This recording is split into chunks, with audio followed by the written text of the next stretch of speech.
And it's not just central mechanisms. It's the gut, where we think synuclein degeneration may begin in many patients. And there's dysmotility throughout the intestinal tract, coupled with this short half-life levodopa and the difficulty in getting it absorbed in the intestine. When patients swallow levodopa, it has to go through the esophagus. There's dysmotility in the esophagus. It gets to the stomach, where we know there's a great degree of gastroparesis and delayed emptying, not only of food, but also of medications. And patients will have a delay that often reflects this delayed gastric emptying with oral levodopa.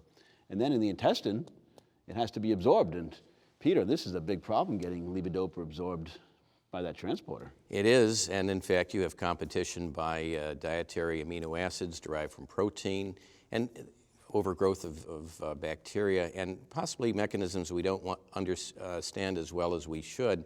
I think a lot of Parkinson specialists are seduced by the ease of treating mild Parkinson's.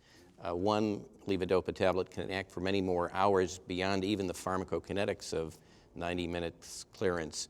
So I guess the notion of looking at your patient as somebody who's in transition as the months and years go by, bringing back patients and asking questions, do you have new symptoms that aren't well controlled? Thinking of the pharmacokinetics as not being the whole story, and the notion that there are other downstream pathways that we have an opportunity to test in any one patient, all of these medication options, I think becomes an important part of the new landscape of Parkinson's, where we have continuous therapies, where we have adenosine A2A receptor antagonist therapy, we have amantadine, an old drug, rediscovered for new roles that it has. And the notion as a patient as an N=1 experiment is becoming more and more important. This isn't just the province of the movement disorder specialist. The general neurologist really has to become aware of all these options for this unique challenge ahead of them of making the patient feel fully on and improving their therapy beyond even what the neurologist in the office might think is doing adequately. But we have ignored the peripheral mechanisms of OFF. Right. We talk about it a little bit. We talk about more taking it on an empty stomach, more for the protein interaction. We forget it. The levodopa has to make it to the small intestine for the protein to interact. And just sitting in the stomach, it's not going to work.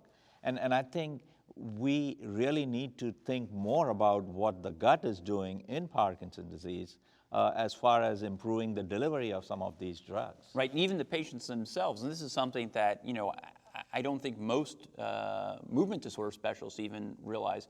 Some of our patients come in and complain. They know they have gastroparesis. They know, but there was a recent study that showed that, over 80% of patients with Parkinson's disease in the study had gastroparesis, but only about 35% of them actually reported symptoms. So even the patients aren't aware that they're having this gastroparesis. But the symptom comes down to what symptoms are we talking? Are we talking about bloating? Are we talking about not being able to eat as much meal? But what about the action of the drugs? Yeah, probably the symptom of gastroparesis in a Parkinson's patient is delayed onset of a dose of levodopa. Right.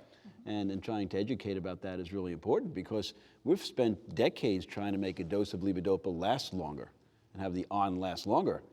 But now we also have to focus on having that next dose work quicker and more reliably so that the off episode can end and patients can get on with their day.